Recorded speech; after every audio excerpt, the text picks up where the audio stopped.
Hi everyone, just checking that you can hear me now. Looks like we had a little glitch with the sound system. I'm very sorry for that problem.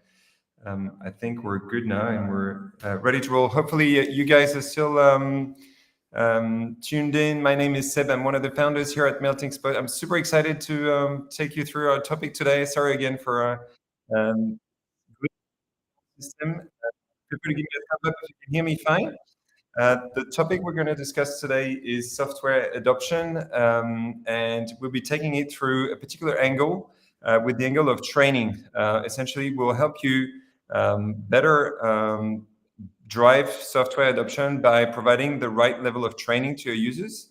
And so let me share my screen now and make sure that you guys can see my presentation. Hopefully, we're good to roll.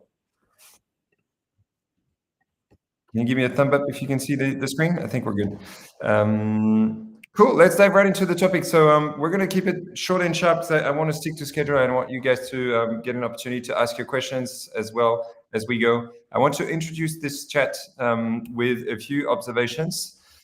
Essentially, a few numbers I want to share with you guys. The first number is a pretty daunting number. It's the average number of days lost each year due to poor software usage by B2B leaders. So we tend to use a lot of software products, but for lack of adoption, we waste a lot of time. And so there is tremendous opportunity here to drive adoption within the B2B SaaS landscape. 23% is the average number of features actually used by B2B SaaS leaders when purchasing a software. So this is also a number that sounds pretty appalling. We need to get this number up. 29% of employees in the workplace feel disappointed with their tool stack. So our product teams keep shipping great features, but on the other side of the spectrum, there's users not really adopting these features and feeling disappointed about their tool. And 50% of software users feel they have not received the adequate training. So I think that's where the rubber hits the road, and that's what we're going to focus on today. By improving the level of training of your users, you'll be able to improve the percentage of product adoption and eventually improve user satisfaction and eventually improve retention and business metrics such as your NRR and reducing your churn. So this is a chain of events that we're going to try and explain how things work today. Before we dive into the solution, I want to emphasize what the problem feels like when we speak to SaaS professionals, in particular customer success leaders in B2B SaaS. They feel that there is a lot of material for their users to get to grips with the solution, but all that support material is scattered across a number of different platforms. And so if you feel that you have resources scattered across your email templates, tutorials in your help desk, maybe an e-learning platform sitting somewhere far from your product and that your users are hardly ever using. Maybe your CS colleagues are speaking with customers, trying to get them on board. Maybe you're hosting meetings with your customers to like learn how to teach them how the platform works. So all these resources exist, but they are somewhat not consistent, and most importantly, they can't be found inside your software, which is absolutely critical if you want to make sure that your software is adopted. So a lot of content just not positioned in the right place, meaning that you hit the target and your users are not actually adopting the platform. The way to address this, there's a number of traditional ways, and then there's an alternate way that we want to focus on today. Like traditional solutions are as follows. The first one is probably using a digital adoption platform to do like step-by-step guidance throughout your product. Good enough, but probably not actually like hitting the target. It doesn't really fit the need of software, complex software, where there is more than just step-by-step guidance needed, but actual training. This is why you should be my software, CRM software, my finance software. This is what you get from it. This is how other customers are using it.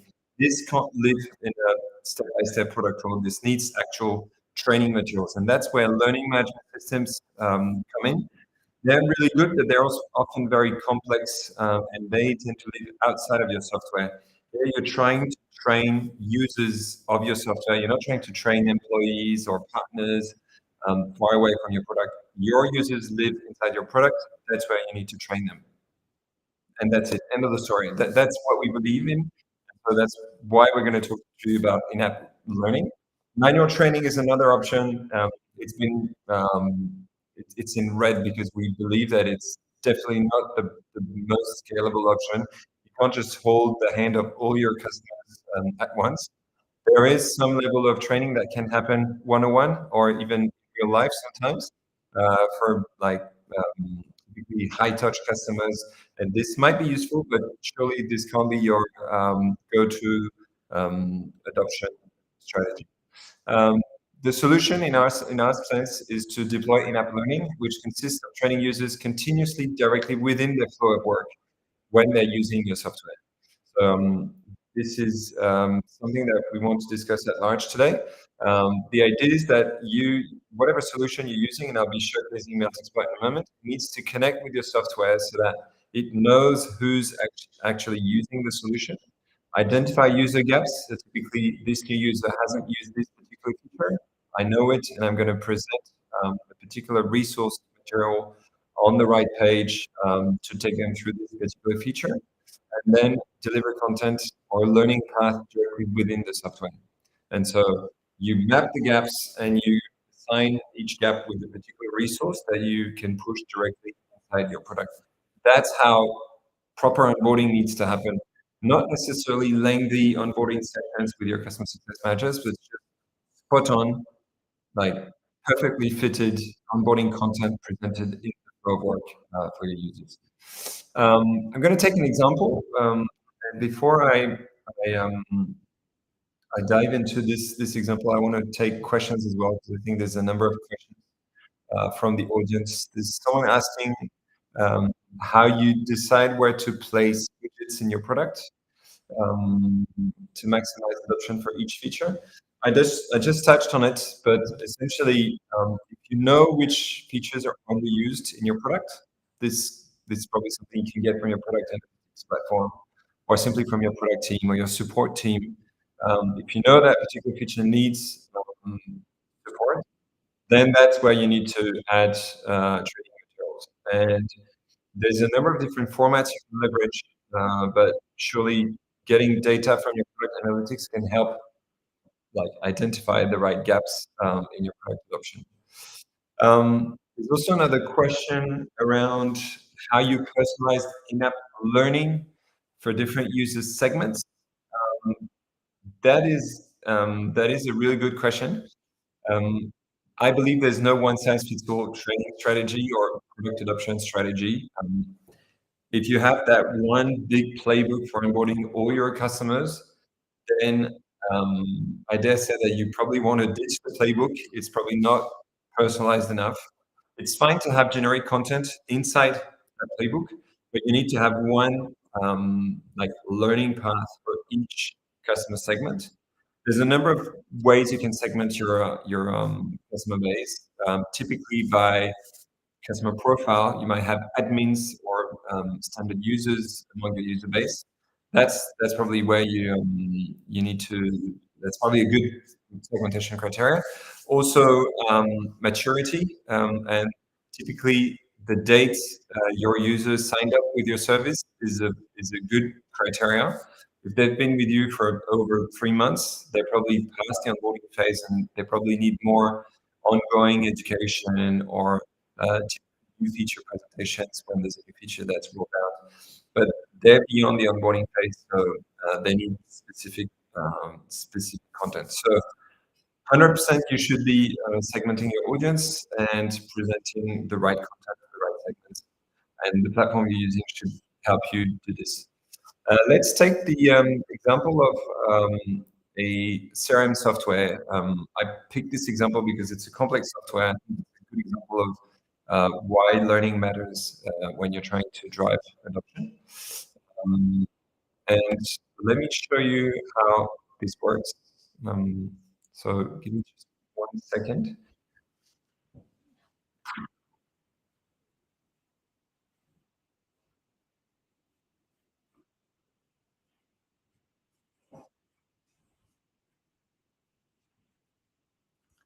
I'm just frying up my screen.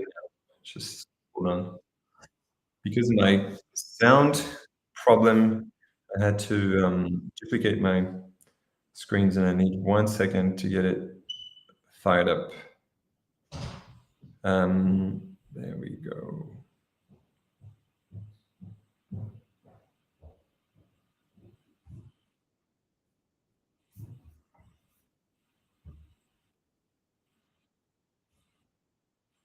Awesome. Got it. Okay. Um, let's just check that you're seeing my screen fine. I think we're good. Awesome. So here I'm going to present how a typical in-app learning experience can look like. So assume I'm new to this like CRM product. Here we're using HubSpot, which is a like a major CRM product. So you might be very familiar with HubSpot, which is why we're using this example. Assume I'm new to the software. I don't really know where to click, what to do. What Melting Spot can help you do is create targeted, personalized learning path that you can then push to your user segments. So typically by adding a little beacon inside the experience, when hovering over the beacon, I get a glimpse, sorry, of what content is available to me personally. And I can click on that content, which will surface a learning path with a number of different pieces of content to help me get started with the product. So great for onboarding. Typically, I have this 5-step onboarding process that I need to follow if I want to learn how to use HubSpot. I can mix up a variety of different formats. You don't have to go reading only or video only. You can go typically e-learning with a mix of text, videos, screenshots, photos, even quizzes if you want to gamify the experience.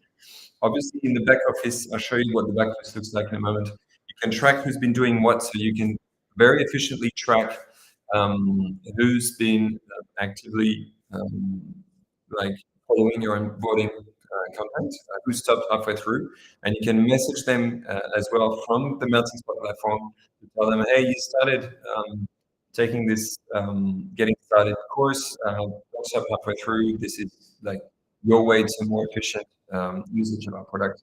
And so that's the first format that you can leverage. You can also go with traditional articles, typically to focus on particular feature, just explaining how it works, provide some level of information on a particular piece of your product. And the last format that you can leverage, and we really like this format as well, is live learning.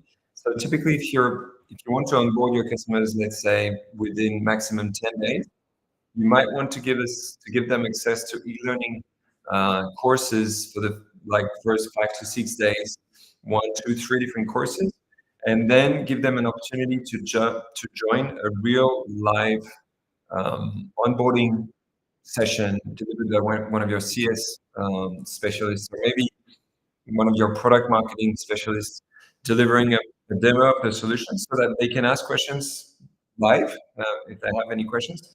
This really makes up for a real engaging, super efficient onboarding process, mixing up e-learning, on-demand materials, and live interactions with your customers. It helps keep that human interaction with your users, and yet offer a self-service experience. So these are the different formats you can leverage and push as part of a learning journey in Melting Spot. On the flip side, so on the admin side, if you click here as an admin, you can access the console where you can create your content, you can create your live demos, your live onboarding session, assign the right participants to your content. So typically, if this is the demo targeted at new customers, you might want to add as participants. You can invite only specific groups and only go with the newbies groups, so customers having signed up with your product less than, I don't know, 2 weeks ago.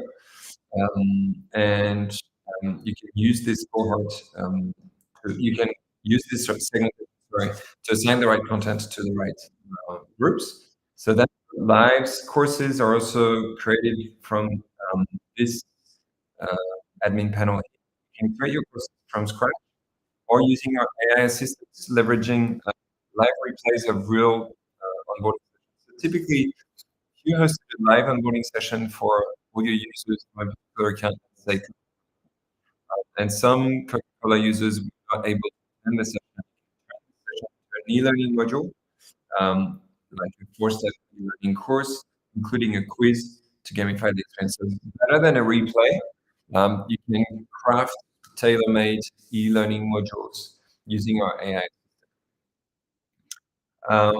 You can also create another type of training content, which are user forums.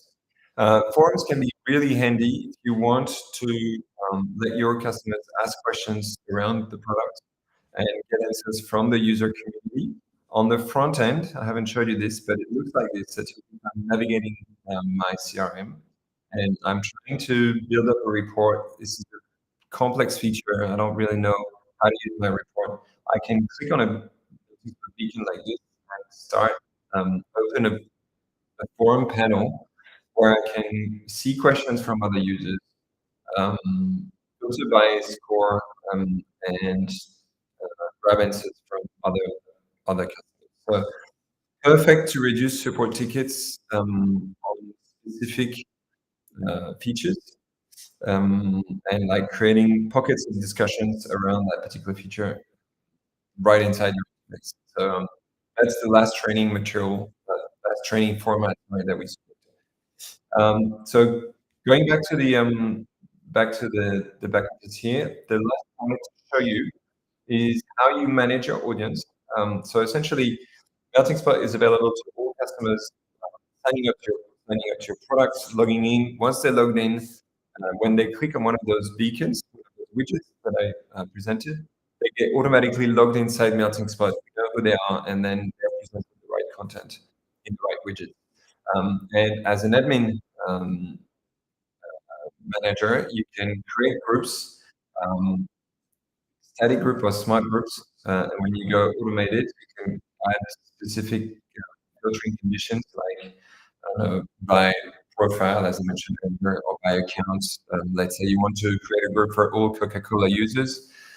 Using your product, you can create a group with email contains Coca-Cola, and then automatically all future Coca-Cola users will join this group and have access to all the resources that you specifically created for Coca-Cola.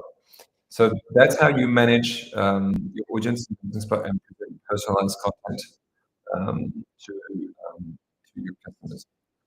So that's essentially that's what I wanted to show you today, and show how Melting Spot works. If you want to dive deeper into the solution, feel free to drop me a note in the chat, and I'd be happy to jump on a one-on-one demo personally, or one of my salespeople will take you through the platform. Let me just check questions. I think there's a few questions from the audience that I want to take.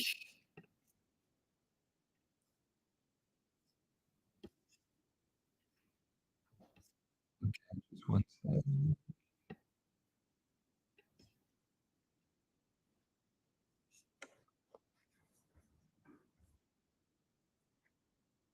Feel free to, again, drop your questions. Give me just one sec. We're live, and so I want to make sure I'm not letting any questions slip the net. So here we have questions from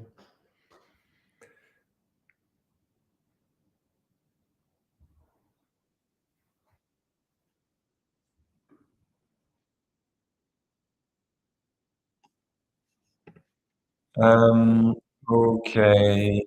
Question around the adoption ROI of rolling out in-app training platform like Melting Spot, and what metrics matter most. That's a really good question. To be honest, it's somewhat complex, but super powerful. The way education can drive product adoption and eventually drive business metrics um, is really astonishing. So the way to track this is essentially that all melting spot activities are tracked, can be synchronized with the CRM. We have native integrations with HubSpot, soon to come Salesforce, so you can track um, what every single user of your product has been doing in terms of education and training. Let's say they have completed course A, B, C, and X, Y, Z. These two course completions will be tracked in your CRM. You can then create an education score by assigning weightings to these activities. Let's say 20 points for completing a course and 30 points for attending a live webinar. And you can create workflows like notify your team when a specific threshold has been hit so that you know that your customers have been properly trained.